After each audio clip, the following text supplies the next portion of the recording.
चलिए क्वेश्चन लिखे तो हम लोग पढ़ रहे थे फंक्शन। क्या पढ़ रहे थे? फंक्शन पढ़ रहे फंक्शन सिंटेक्स कर लिए। हाँ सिंटेक्स पढ़ रहे थे फंक्शन। क्वेश्चन लिखे राइट अ प्रोग्राम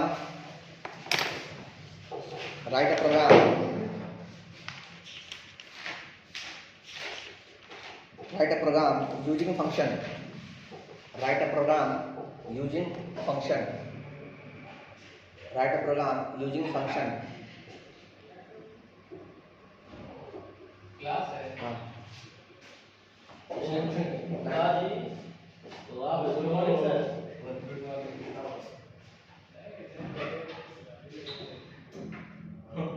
सर तो जवाब मिला लीजिए सबको ले लीजिए के बाद जो भी हमारा पता है कि सेक्टर में क्वेश्चन लिखे राइट प्रोग्राम यूजिंग फंक्शन। चलिए सिंटेक्स लिखे फटाफट।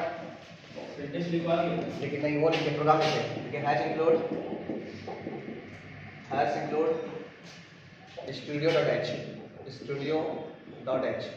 प्रोग्राम को रन जरूर करवाइए खुद से, समझे ना। अब मिस्टेक मिलेगा तो हमको बताइएगा। इंट सम के अंदर आप पैरामीटर पास कर रहे हैं इंट a और कॉमा इंट b, है ना। इसके अंदर हम लोग स्टार्ट कर रहे हैं लिखो रिटर्न। फंक्शन का काम क्या है? दो बार कोड स्टार्ट होगा रिटर्न a प्लस b, फिर ये बंद हो गया। अब आपका मेन फंक्शन स्टार्ट यहाँ से हुआ। मेन फंक्शन इंट मेन मतलब मेन फंक्शन स्टार्ट आपका यहाँ से हो गया। और लिखिए बहुत शॉर्ट प्रोग्राम है। इंट स्टोर STOR स्टोर क्या स्टोर कर रहे हैं? सम में क्या क्या है? 10 और 20 को सम कर रहे हैं लोग। अब प्रिंटफ में डाल दीजिए फिर से वही चीज। प्रिंटफ परसेंटेज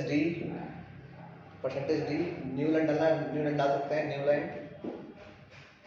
और स्टोर जो करवाए हैं उसको प्रिंट कर देना आपको। और लास्ट में रिटर्न जीरो और ये बंद। बस बहुत ही छोटा प्रोग्राम है। सर वो 10 20 के बाद क्या लिखा है? यहाँ पे ये वाला नहीं सर वो नीचे ये 10 20 पे बंद है।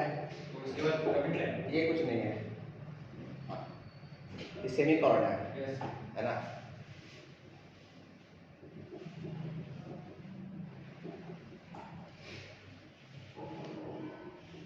D% के बाद n लिखे हैं ना। हाँ 3% के बाद n लिखे न्यू लाइन। उसके बाद स्टोर। हम फंक्शन बताएं कि फंक्शन काम कब करता है। फंक्शन एक ब्लॉक है। जब तक कॉल नहीं करेंगे, जब तक बुलाएंगे नहीं तब तक काम नहीं करेगा। देखो ये फंक्शन है, ये वाला ये कंप्लीटली फंक्शन है और ये आपका मेन फंक्शन है। दो फंक्शन में काम कर रहा है। एक फंक्शन इंट सम है और एक फंक्शन मेन फंक्शन है। आ रहा है। तो ये जो है ना ये वाला देखिए यहाँ पे स्टोर इंट स्टोर सम को ये कॉल करेगा तो जोड़ के ये देगा, इसको वैल्यू देगा। अब तब तक ये प्रिंट करेगा, यहाँ पे छूट देगा।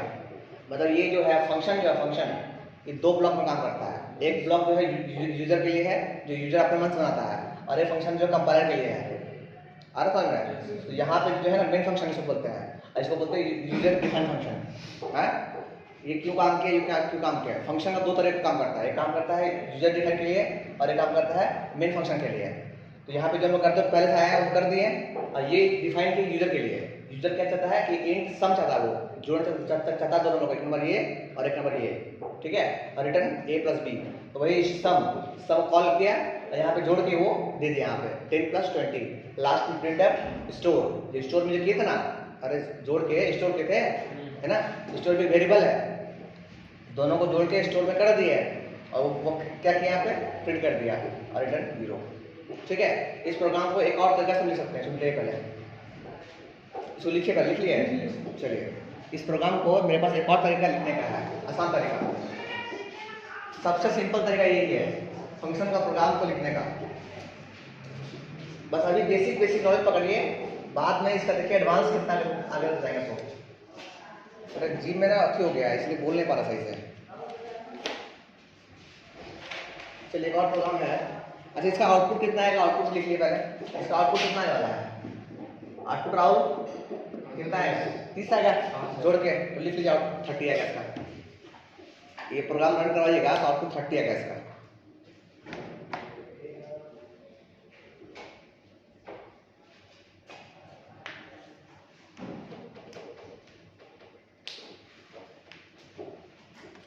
यही प्रोग्राम को ना हम लोग सिमिलरली मतलब आसान तरीका में समझ के भी लिख सकते हैं। कैसे सर? सिमिलरली है ना, यही क्वेश्चन को, यही प्रोग्राम को फिर से लिख सकते हैं, यही प्रोग्राम को है ना कैसे, हाँ और करके यही प्रोग्राम को हम लोग और कैसे रन करा सकते हैं। तो लिखिए पहले, लिखिए हैश इंक्लूड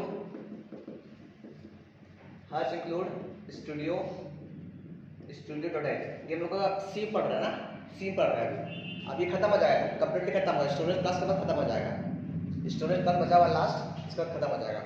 हैश इंक्लूड फिर हम लोग एक डिफाइन किए इंट सम, यूजर डिफाइन। इंट सम कौन है? User define. इंट सम फंक्शन, और यहाँ डालिएगा ये कौन सा है? ये है user define function. User define function है ये, यूजर डिफाइन फंक्शन। चलिए हम लोग स्टार्ट करते हैं।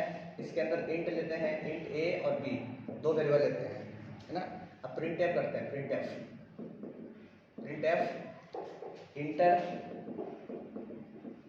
इंटर एनी टू नंबर, दो नंबर को रिटर्न करवाएंगे, इंटर एनी टू नंबर है ना। और स्कैनएफ से वो नंबर को हम लोग इंटर करवा देंगे, स्कैनएफ से नंबर इंटर कराएंगे विथ परसेंटेज डी, और दो नंबर था इसलिए 2 परसेंटेज डी,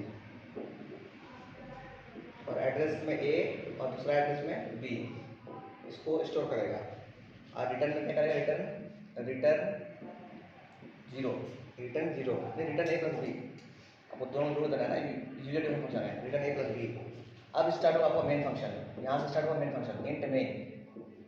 ऊपर था यूजर फंक्शन, नीचे है मेन फंक्शन आपका इंट मेन के बाद लिखिएगा, इंट मेन के बाद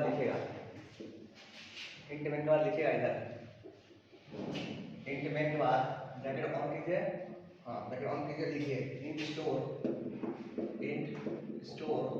इक्वल टू सम में डाल दिए 10 और 20, फिर डाल दिए प्रिंटफ परसेंटेज डी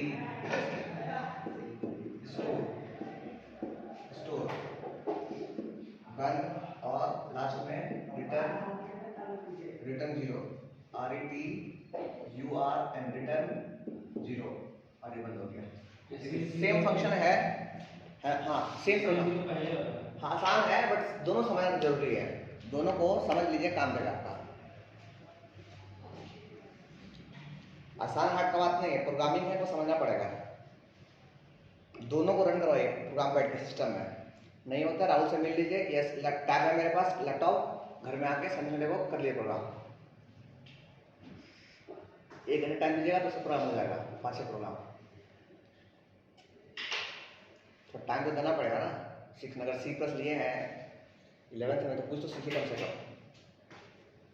और अभी 2 महीने ही सीखने समय, उसका 12th में टेंशन से नहीं सीख पाओगे, तो 12th संभालेंगे इसको सीखे हम, इसलिए अभी सीख लीजिए 2 महीने में जितना सीख सकते हैं। बेसिक चीज, फंक्शन क्या होता है, पॉइंटर क्या होता है, तो जब बेसिक ज़्यादा हार्ड है, बेसिक नॉर्मल, पॉइंटर का ये काम है, फंक्शन का ये काम है, और भी एरे का ये काम है, बस नॉर्मल, कोई हार्ड नहीं। एक बार वीडियो भी बना ही रहा है, फिर उसके बाद एक बार रिवीजन कर लेना, ठीक है अमन? ये देखिए, ये है यूजर डिफाइन फंक्शन है ना। यूजर डिफाइन क्यों? क्योंकि इंट सम है, लिखवाया है फंक्शन में कि इंट सम जो होता है वो क्या होता है? यूजर डिफाइन फंक्शन होता है। तो यूजर अपना नाम से डिफाइन किया, उसका काम था जोड़ने का, तो वो क्या किया? वो लिख दिया यूजर डिफाइन फंक्शन। ये जो है ना, ये स्लैश डाला है, इसका मतलब ये है, ठीक है। अच्छा, हम लोग फंक्शन चालू किए इंट ए बी, 2 वेरिएबल लिए ए और बी, और उसके बाद प्रिंटफ करवा दिए। प्रिंटफ क्या करवाए? इंटर एनी 2 नंबर, 2 नंबर को हम लोग इंटर करवा रहे हैं। स्क्रीन में दिखाएगा ना, 2 नंबर आप डालो पहले, तो इसका नाम से वो 2 नंबर डाल दिए, 2 नंबर के लिए 2 डाल दिए, प्रिंट परसेंटेज डी डाले 2 नंबर के लिए, और ये ए और ये बी डाल दिए, स्टोर कर दिए, ठीक है। रिटर्न में किया ए प्लस बी दोनों जोड़ देगा, ठीक है। अच्छा, फिर से हम लोग स्टार्ट करेंगे मेन फंक्शन। आप ये था यूजर डिफाइन फंक्शन, और ये होगा मेन फंक्शन है ना। कंपाइलर फंक्शन जो है मेन फंक्शन होता है, ये स्टार्ट किया हम लोग, ये पढ़ते हुए तक आया है। ये नया है, इसमें फंक्शन ही नया नया बन रहा है। इसको कॉल के इंट फेन, आप देखिए इंट स्टोर सम, सम में क्या है 10 + 20, ठीक। फिर प्रिंट टैब में परसेंटेज दी स्टोर कर दिए और उसको प्रिंट कर, स्टोर को प्रिंट कर दिए और उसका रिटर्न 0 निकल गया। इसका आउटपुट कितना आएगा, आउटपुट में इसका वही 30 आएगा, आउटपुट में कितना आएगा 30, लिख लीजिए, ठीक है राहुल। ये दोनों प्रोग्राम को रन कराइएगा, ठीक है, दोनों ऐसा सेम ही आएगा, बस समझना इसमें यही है। अच्छा आपको पता होना चाहिए ये प्रिंट टैब और स्कैनर जो है ना, ये कौन, ये क्या है, ये प्री डिफाइन है, प्री डिफाइन फंक्शन है, प्री डिफाइन फंक्शन है, ये भी लिख लिया आप लोग। ये स्कैनर और प्रिंट टैब जो है वो प्री डिफाइन फंक्शन है। और ये कौन है भाई, यूजर डिफाइन फंक्शन है। ये पकड़िए कम से कम, स्मॉल स्मॉल चीज को पकड़िए, ठीक है राहुल, ठीक है अमन ठीक है, ठीक है पवन, हाँ ज़्यादा हार्ड नहीं पकड़ना है आपको, बस नॉर्मली की तरह एग्जाम कम से कम निकल जाए। और इसको एडवांस करना है और मेहनत पूरा करें इसमें।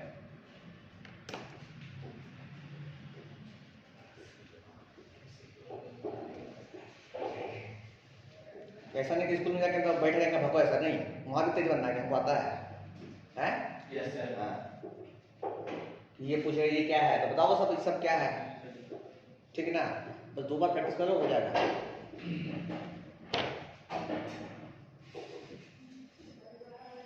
इसका आउटपुट कैसे आएगा, देखिए इसका आउटपुट कैसे आएगा, इसका आउटपुट, इस क्वेश्चन का आउटपुट तो आएगा ही, मान लीजिए कैसे आएगा, है ना।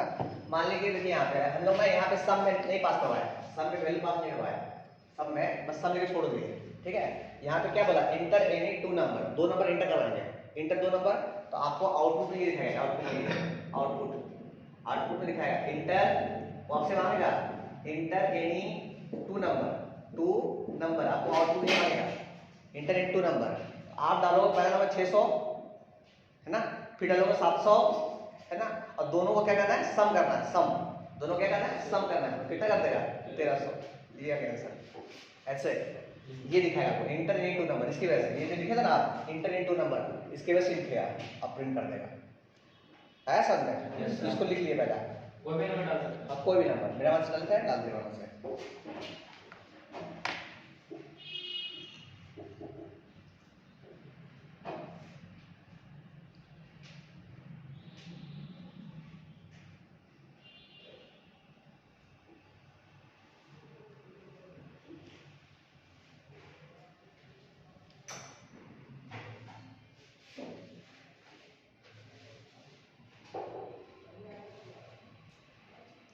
ऑलमोस्ट सी जो है हम लोग खत्म हो जाएगा ऑलमोस्ट, बस लास्ट टॉपिक है स्टोरेज, स्टोरेज क्लास, फंक्शन खत्म।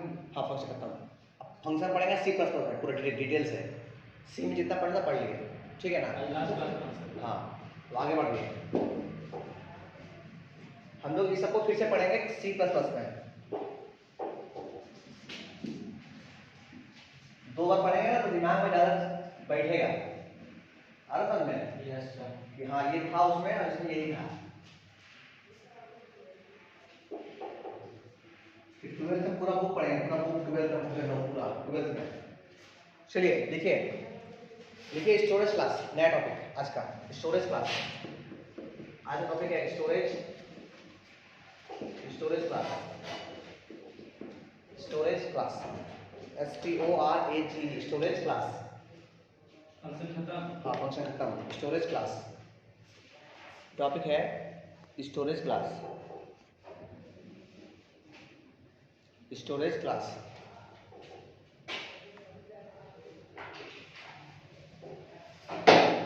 Storage class. चलिए लिखिए इसके बारे में, लिखिए तो, देखिए storage class define the scope, define the scope and scope scope and lifetime of variable and function, बहुत ही छोटा डिफिनेशन है इसका है, and function, variable and function, बस लिख लीजिए।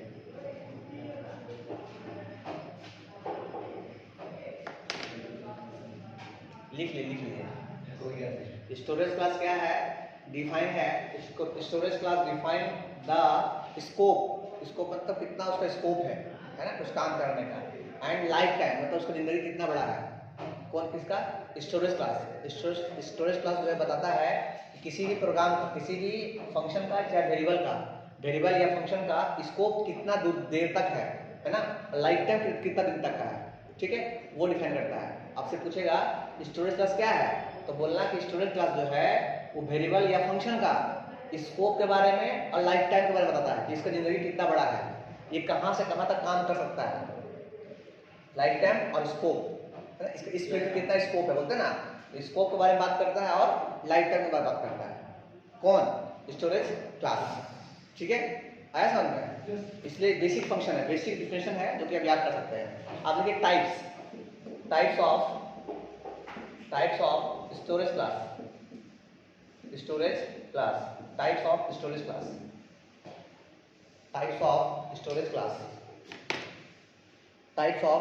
क्लास। फर्स्ट टाइप है auto, AUTO, auto. First type है ऑटो। वो ऑटो मतलब वो टेम्पो नहीं है, ये ऑटो है ना। दूसरा टाइप है आपका स्टैटिक, STATIC, स्टैटिक। और थर्ड टाइप है आपका एक्सटर्न, EXTERN, एक्सटर्न।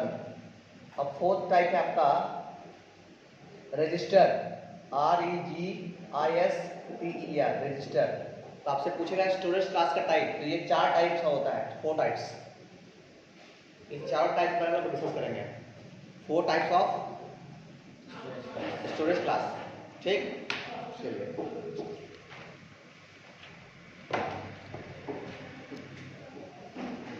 ऐसा कुछ टेबल है, टेबल को याद करना पड़ेगा। टेबल हम बना रहे हैं, आप लोग याद करके आइएगा, तब इसका प्रोग्राम कराएंगे हम लोग नेक्स्ट क्लास में। आज बताता है टेबल इसका है। लिख लिया राहुल? ठीक है पवन? हाँ सर।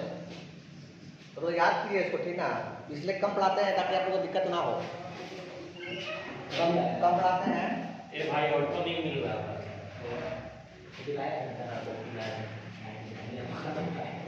ठीक है, कोई बात नहीं, बैठिए। चलिए आइए, देखिए हम लोग जो है बना रहे हैं एक टेबल है ना, वो याद कीजिएगा। ठीक है, टेबल में देखिए कैसे बना है, देखिए पहले स्टोरेज क्लास पहला ब्लॉक है स्टोरेज क्लास का। दूसरा ब्लॉक रहेगा मेमोरी का, मेमोरी। और तीसरा ब्लॉक रहेगा डिफॉल्ट वैल्यू, क्या वैल्यू लेगा? Default value. इसका फिर स्कोप आपको ये याद करना होना चाहिए। लाइफ टाइम ये ब्लॉक है। चलिए ये ब्लॉक जल्दी से बना दिए पहले फटाफट, फिर बात करते हैं। ये ब्लॉक बना लिए, 4 ब्लॉक।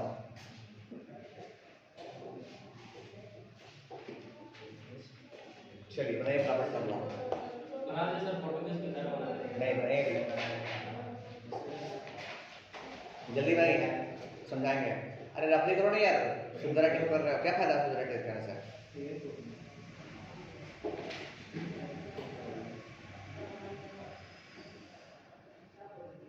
बहुत लेट से आया आशीष साहब। सर ऑटो नहीं मिल रहा। अच्छा कोई बात नहीं, ठीक है, वीडियो ले लीजिएगा, ठीक ना? ठीक है। आप लोग के लिए ही वीडियो बनाते हैं ताकि आप लोगों को फायदा हो। दोबारा रिपीट कीजिएगा तो फायदा हो। हमको और लोग से मतलब नहीं है कौन क्या करे नहीं करे। मेरा स्टूडेंट कम से कम सही रिजल्ट करे देख के ही। हमको नहीं चाहिए सब्सक्राइबर, नहीं चाहिए हमको, वो नहीं चाहिए क्या बोलते हैं बाहर नाम, हमको इतने काफ़ी है। मेरा स्टूडेंट रिजल्ट अच्छा कर दे काफ़ी है।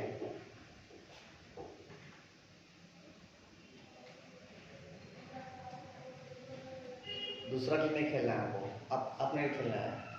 क्या रहा कल भूल जाएंगे, उसको रिविजन कर लेंगे, हो जाएगा, पढ़ा हुआ चलेगा। तो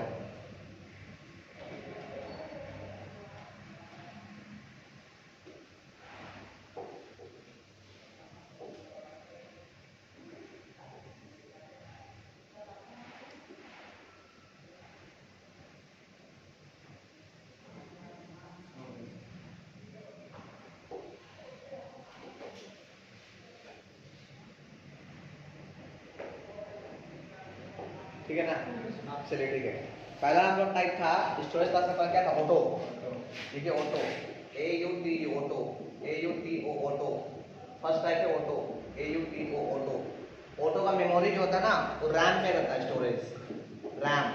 रैम के बारे में बात कर चुके हैं ना, रैम रोम, ठीक है। तो और आपसे पूछेगा कि मेमोरी ऑफ ऑटो कहाँ है, तो बोलेगा रैम में रहता है। ये रैम में, रोम में नहीं रहता है, रैम में रहता है, ठीक है। अच्छा, इसका डिफॉल्ट वैल्यू क्या होता है सर, बोले गार्बेज। गार्बेज मतलब कचरा, रैम में कुछ नहीं रहता, बस कचरा रहता है, गार्बेज, GARBAGE, गार्बेज, ठीक है। अच्छा, स्कोप क्या है सर, स्कोप इसका तब तक है विद इन ब्लॉक, ये बस ब्लॉक में ही काम कर सकता है, ब्लॉक के बाहर काम नहीं करता ये, विद इन ब्लॉक, ब्लॉक के अंदर ही काम करेगा। कोई ब्लॉक जो है, ब्लॉक मतलब ब्लॉक, ये है ब्लॉक, इस ब्लॉक के अंदर ही काम करेगा, बाहर काम नहीं कर सकता ये, ठीक है। तो विद इन ब्लॉक। और इसका लाइफ टाइम कब है सर, स्टिल ब्लॉक, इसका लाइफ टाइम कब है, स्टिल ब्लॉक इज एक्टिव। अगर ब्लॉक एक्टिव है तभी ये काम करेगा, अदरवाइज काम नहीं करेगा ये वाला ऑटो। ये लिख लीजिए आप इसका पहले ऑटो के बारे में। ऑटो का स्टोरेज क्लास, स्टोरेज, ऑटो एक स्टोरेज क्लास है, मेमोरी रैम में होता है, डिफॉल्ट वैल्यू गार्बेज इसका, गार्बेज मतलब फालतू भरा रहेगा, फालतू चीज है ना। अच्छा, डिफॉल्ट वैल्यू लिख दी गार्बेज। स्कोप इसका क्या है, विद इन ब्लॉक, ब्लॉक के अंदर ही काम करेगा ये, ब्लॉक के बाहर नहीं। और लाइफ टाइम क्या है, जब ब्लॉक एक्टिव है तब तक काम करेगा, ठीक है। अच्छा, दूसरा वैल्यू क्या होता है सर, दूसरा है स्टैटिक, STATIC, स्टैटिक क्या है, इसका भी जो मेमोरी है वो भी रैम है, स्टैटिक का भी मेमोरी रैम होता है, ठीक है। बट डिफॉल्ट वैल्यू का क्या है, जीरो, ये जीरो लेता है, गार्बेज नहीं लेता है, तो डिफॉल्ट जीरो। काम कहाँ करता है, तो within block, scope within block. और ये कब, till the terminating function, terminating of program, terminating of program. जब तक प्रोग्राम खत्म नहीं होगा तब तक ये काम करते रहेगा स्टैटिक। फिर थर्ड एक्सप्लिकेबल है,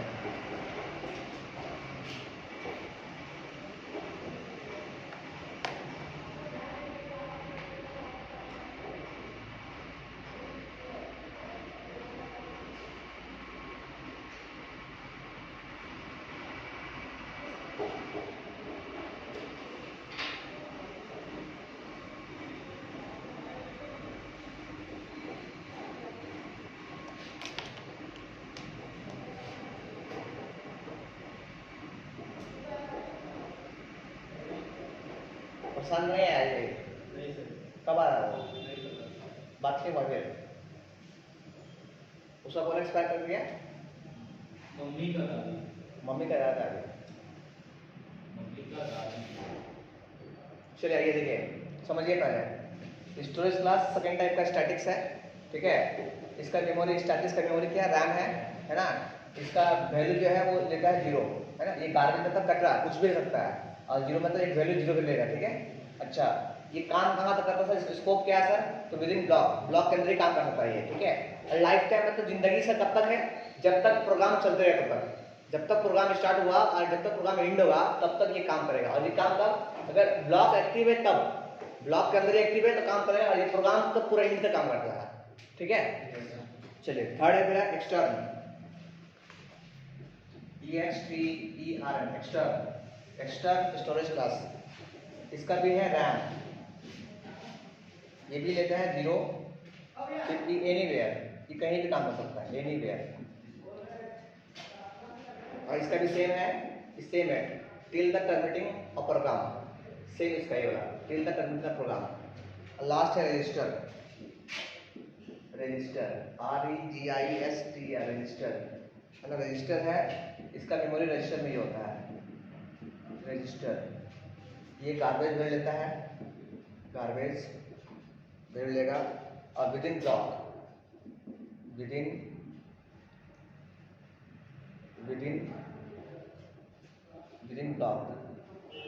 इन ब्लॉक, और ये काम करता है स्टिल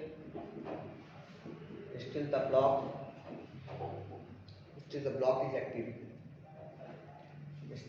इज एक्टिव, हाँ, ये आपको चार चीज याद करना है, स्टोरेज क्लास में, है ना, ऑटो, स्टैटिक्स, एक्सटर्न और रजिस्टर के बारे में।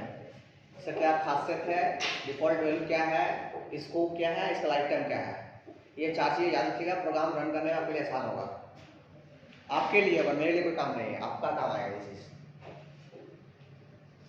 और डायरेक्ट C++ पढ़ना आपके लिए मुक्का है, बता रहा है। सी पढ़िए फिर C पर पढ़िए, बेसिक ठीक नहीं घर कैसे बना लिया बिल्डिंग, हाँ, जो 10 जगह पर बिल्डिंग में है, मालूम है ना यार। हाँ, फिर पिलर दिए अच्छे से, एक महीना एक्स्ट्रा ही गया, क्या दिक्कत है, एक महीना एक्स्ट्रा गया हम लोग का, कोई दिक्कत थोड़ी ना है। तो हम तो बोलते जितना फील उतने पढ़ाएंगे, उसको फायदा नहीं है हमको। डायरेक्ट C++, जिसे राहुल कहना था कि डायरेक्ट पढ़ाई C++, क्या राहुल, ठीक है ना। तो जितना आज लिखवाए हैं प्रोग्राम वो दोनों रन करवाइएगा, जितना लिखवाए हैं स्टोरेज क्लास के बारे में याद कर लीजिएगा, ठीक है। कल हम लोग क्या करेंगे, स्टोरेज क्लास में जो प्रोग्राम है वो कल प्रोग्राम करेंगे, ठीक है। तो आज की क्लास इतना ही, ठीक है ना, ठीक है अमन, ठीक है, थैंक यू ना।